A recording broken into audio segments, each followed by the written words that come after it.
Donc de retour sur le GBP USD qui me donne un petit signal d'entrée. Alors pourquoi je dis petit, c'est tout simplement parce que en journalier on reste baissier.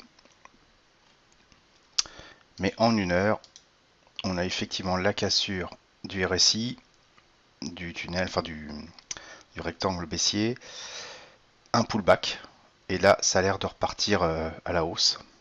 Donc ce que je vais faire, c'est que dans la mesure où la tendance supérieure est quand même à contresens, je vais prendre un trade en unité de temps inférieure. Voilà, là on voit aussi clairement, les moyennes mobiles sont relativement bien positionnées, même si on a une petite stagnation, ça a l'air de casser en ce moment par le haut. Le RSI, toujours au-dessus de sa zone de neutralité, semble rebondir. Le stochastique nous donne à peu près les mêmes informations. Donc ce que je vais faire, je vais utiliser mon fameux stop loss suiveur en 15 minutes. Donc à l'achat, hop,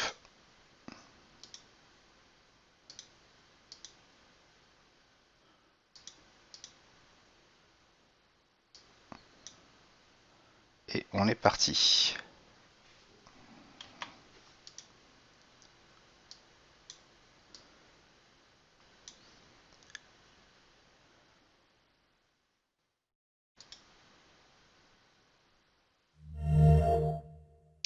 Donc voilà, un stop qui m'amène à peu près à 54 euros, en sachant qu'en général je sors avant, à 1% du risque maximum. Hop, je mets un petit graphique pour expliquer pourquoi ce niveau,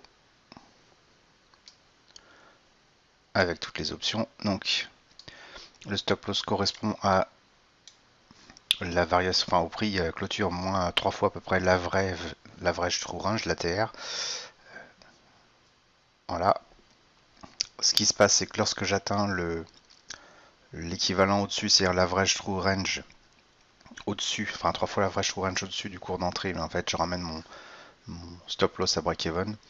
Et l'idée c'est de sortir uniquement quand je casse mon stop loss suiveur. Mais ça, c'est le robot qui s'en occupe, moi je ne fais rien d'autre. Donc sinon pour le reste, je retourne en une heure sur l'AUD USD. Qu'est-ce qu'on peut dire de haut dessus? Bon bah c'est bien parti, ça a bien décollé. On a un pullback du RSI sur la zone, enfin vraiment la limite où ça a cassé. Le stochastique qui a l'air de faire à peu près la même chose. Ici, on voit tout de suite en unité de temps supérieure, donc en journalier, on a un range qui est en train de se former. On le voit, on l'a clairement ici. Hop, avec aussi un bonne résistance sur ce niveau-là. Donc ce qui laisse à penser que tant qu'on n'aura pas vraiment cassé tout ce petit monde, on aura du mal finalement à être sûr qu'on est en tendance haussière. Ça n'empêche pas qu'on peut quand même prendre une petite position. Moi, en l'occurrence, ce que j'aimerais, c'est que ça consolide un petit peu plus, même si le RSI montre que c'est en train de consolider. Ça me paraît quand même être parti très très très fort. Je voudrais avoir vraiment une consolidation. Si jamais je ne l'ai pas et que ça casse ce niveau-là, ce que je vais faire, c'est que je vais chercher un point d'entrée en 15 minutes. Là, on voit clairement qu'on est en range. Donc je surveille ça comme le lait sur le feu et on verra ce qu'on fait après. Je continue. Donc l'euro AUD, bon, comme je le pensais, il est parti en range, peut-être un petit peu plus bas que ce que j'avais prévu. Il est parti en range après la cassure de la zone neutralité. En unité de temps supérieure, on a une tendance légèrement baissière, avec donc la petite consolidation, le range qui est en train de se former là. Donc à surveiller aussi parce qu'il y a certainement de fortes probabilités que ça casse vers le bas. Dans ce point-là, on attendra un pullback pour prendre position de manière sûre. Pour l'instant, on ne fait rien. Le CAC 40 qui avait bien explosé hier.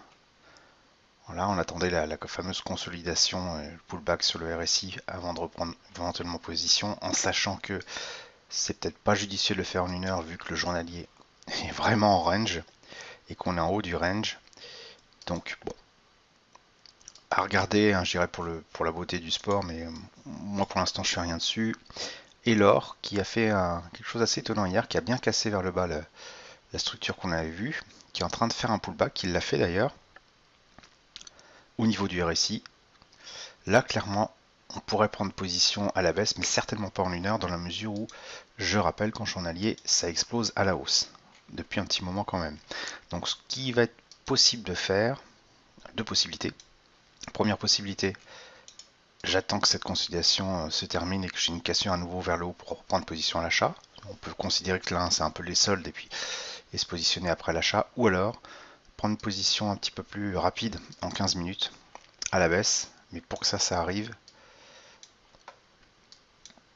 et ben là, on pourrait prendre position dès maintenant, en fait, en 15 minutes. Est-ce que c'est plus clair en 5 minutes?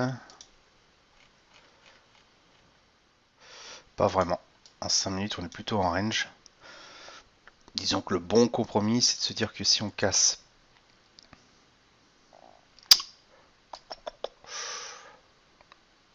voilà, si on casse ce rectangle là vers le bas, on sera en position de prendre quelque chose d'assez rapide en 15 minutes à la baisse. Donc pour l'instant, je reste devant. Mais là, il y a quand même un beau signal, même si les moyens mobiles sont pas forcément très propres. Donc je vais rester devant. Un retour peut-être rapide vite fait sur le GBP USD, voir ce qui se passe. Bon là, c'est en train de bien décoller. Je rappelle qu'on l'a pris en 15 minutes. Bon, c'est en train de partir, il faut le laisser faire. Hop, je reste sur l'or en attendant pour voir ce qui se passe. La suite au prochain épisode.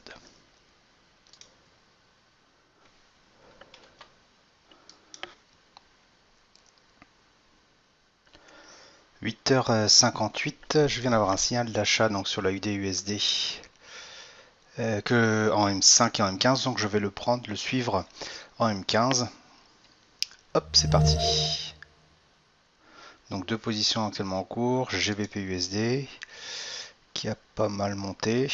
Voilà, donc le stop est déjà ramené à break-even, c'est bien. L'AUD/USD que je viens de lancer. Et je surveille également l'euro AUD qui va potentiellement peut casser vers le bas. Quel cas, après j'attendrai un pullback ou alors je me positionnerai en unité de temps un petit peu plus courte pour trouver un point de consolidation et un point d'entrée. Enfin bon, pour l'instant, on n'y est pas encore. A plus tard. Donc 9h43, le GBP USD a retracé vers le bas, mon stop loss suiveur ramenant automatiquement à break-even le stop loss lorsque en fait le prix touche ma zone de 3 fois l'ATR au-dessus du prix. Et bien en fait bon bah ça a été touché, donc je sors en très léger gain, 3 euros, donc il n'y a rien eu. Je vais attendre éventuellement un nouveau signal d'achat pour me repositionner. Donc retour à 11h sur les différents titres que je surveille. Donc le GBP USD me redonne un signal d'achat. Alors plus visible en M5 bien sûr, puisque j'ai été sorti, je le rappelle, il y a quelques minutes par le fait que le stop loss suiveur était remonté à break-even. Donc à peu près ici. Là on revient sur une position qui est retend à la hausse. Le stochastique repasse au vert. En M15 c'est un petit peu plus visible. On a une oscillation donc qui repart vers le haut, donc ça peut être un bon point d'entrée. On va tenter le coup, on n'est pas. Hop, voilà, donc j'active le stop loss pour un seul contrat, ce que je fais depuis le début. Et donc on va le laisser s'exécuter. Pour le reste, donc la UD/USD, j'étais peut-être rentré un petit peu trop tôt. Je suis rentré au niveau de la flèche verte. Il y a une petite consolidation, puis ça a l'air de repartir. Donc rien de bien dramatique, mais bon, c'est toute l'importance aussi, et on le voit un peu mieux en M5, de soigner un petit peu ses conditions d'entrée. Donc un point d'entrée était plutôt ici, en M5, mais bon, là à ce moment-là, on n'était pas encore. Déjà, j'étais pas encore complètement opérationnel, il était 8 heures, et aussi le point d'entrée nécessitait quand même de passer cette résistance ici, ce qui n'a eu lieu qu'au moment où j'ai pris la position. Alors, évidemment, une consolidation après, avant que ça reparte, bon, c'est des choses qui arrivent. Ça va peut-être d'ailleurs repartir vers le bas, on verra. Bon, pour l'instant, je reste en position, il n'y a pas de dégâts, les conditions sont toujours bonnes. Donc en M15, en H1, on voit aussi que la tendance et haussière. Donc on se maintient toujours, le RSI se maintient toujours au-dessus de la zone de neutralité. Donc pour l'instant, il n'y a aucune invalidation des conditions d'entrée. Sur l'euro AUD, bon, bah, comme je le craignais, il n'y a pas eu de cassure, il y a même une réintégration du rectangle. Je reste toujours baissier quand même sur ce titre, puisqu'en une heure, bon bah voilà, malgré le range, on a quand même voilà, des indications qu'on tend vers le bas. Peut-être un petit peu plus visible encore en journalier. Voilà, hein, les conditions sont pour l'instant pas forcément haussières. Bon, donc à suivre. Pour le CAC 40. Ouais, le CAC 40 commence à consolider, c'est normal après la hausse qu'il vient de faire. Je rappelle qu'en journalier, on est plutôt baissier. Donc se positionner à l'achat n'a de sens que sur vraiment un temps très court, surtout que là on arrive en haut du range. Donc s'il le casse, effectivement, ça peut être intéressant de retourner à la hausse. Je le sens pas trop. On sent que ça devient mou, ça ralentit. Pour l'instant, donc comme je le disais, c'est à suivre pour la beauté du geste, pour le sport. Et l'or, alors qu'est-ce que nous a fait l'or? Donc après la baisse, on a eu un range qui se forme avec un pullback sur la zone de neutralité et on se maintient dessous. Donc pour l'instant, donc moi je ne vends pas puisque en unité de temps supérieure, on est super haussier. Donc je vais plutôt chercher un point d'entrée, comme je le disais tout à l'heure, à l'achat dès qu'on va en fait casser la zone de neutralité et repartir vers la hausse. Donc pour l'instant, donc je ne fais rien. Alors là, le rectangle que j'avais prévu finalement se transforme plutôt en consolidation. C'est dire que la hausse derrière doit être assez pertinente, assez forte. On a plutôt quelque chose comme ça pour l'instant. Donc pour l'instant, je ne fais rien. Je le déplace comme ça. Hop, voilà, je ne fais rien. La suite, prochain numéro. Donc il est 16h43, le GBP USD vient de clôturer. Enfin, mon stop loss a été activé. Qu'est-ce qu'on peut dire par rapport à tout à l'heure? Bon, finalement, le prix a stagné, a même marqué à un moment donné limite une cassure du RSI vers le bas, donc un signal d'inversion de trade par rapport à ce que j'avais pris. Finalement, il est reparti à la hausse, là il consolide légèrement, mais bon, voilà, c'est la deuxième fois que je suis touché par mon stop loss suiveur. Preuve que le marché, probablement après avoir monté autant qu'il l'a fait hier, a besoin de faire une pause. Vraisemblablement aujourd'hui c'est pas le meilleur jour donc pour trader, donc ça va me faire une perte totale de la journée de 2 euros, c'est pas dramatique. Pour le GBP USD, donc on va rester là pour l'instant, je continue de surveiller mais je vais pas aller plus loin. Pour l'autre position qui elle était prise en tout début de matinée, la UD-USD, bon finalement on est resté vraiment en dessous du cours d'achat. C'est vraiment pas sympa quand ça se passe comme ça, mais c'est des choses qui arrivent. C'est vrai que mon point d'entrée était certainement pas optimisé, même s'il correspond à un signal bien précis. Mais bon, c'est le jeu. Pour l'instant, le RSI est toujours au-dessus de sa zone de neutralité. Et tant que ça sera le cas, hein, tant que ce point-là sera au-dessus de la ligne noire, là, qui est aujourd'hui à 40, 47,5 à peu près, eh bien je garderai la position. Il est évident que si on repart à la hausse, eh bien, on accompagnera le prix. Mais bon, il y a quand même de fortes probabilités que, à l'instar du GBP-USD, le prix stagne, voire même redescende et qu'on finisse en perte aujourd'hui là-dessus. Bon, c'est des choses qui arrivent, mais ça ne sera pas non plus une très grosse perte. L'autre valeur, l'euro AUD, qu'est-ce qu'on a eu là-dessus? Bon, toujours en train de flirter avec la bande basse du range. Pour l'instant, pas de signal clair. On surveille, mais on ne fait rien. Le CAC 40 qui lui je crois a bien consolidé. Voilà. Alors CAC 40 ce qui est assez étonnant, c'est pour ça que je voulais pas prendre position dessus, c'est qu'ici on a clairement un signal baissier, même un signal vendeur précisément à cet endroit ici là. Voilà. Et effectivement le prix part vers le bas. Alors qu'en une heure on a potentiellement le contraire, à savoir bon voilà, on a un rebond et si ça repart vers le haut, on va avoir une très forte hausse pour les quelques heures à venir. Donc dans la mesure où c'est contradictoire, on ne fait rien. Sur l'or, il me semble que l'or a repris du poil de la bête. Voilà, on a cassé le range à la hausse. Donc typiquement un signal acheteur. Donc pour être sûr et éviter de faire l'erreur que j'ai faite avec la USD, on va attendre le fameux pullback. et à ce moment-là, étudier le prix, savoir s'il repart vers le haut ou vers le bas pour se positionner à l'achat. La suite au prochain épisode.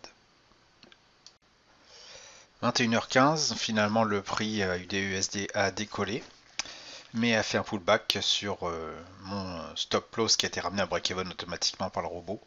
Donc je sors à 0. Voilà, un trade neutre. Bon, d'un point de vue émotionnel, c'est vrai que prendre un trade et rester négatif toute la journée, c'est pas génial. C'est vrai que là, le stop loss sueur a bien rempli son travail. J'ai pas non plus tout le temps été devant le trade.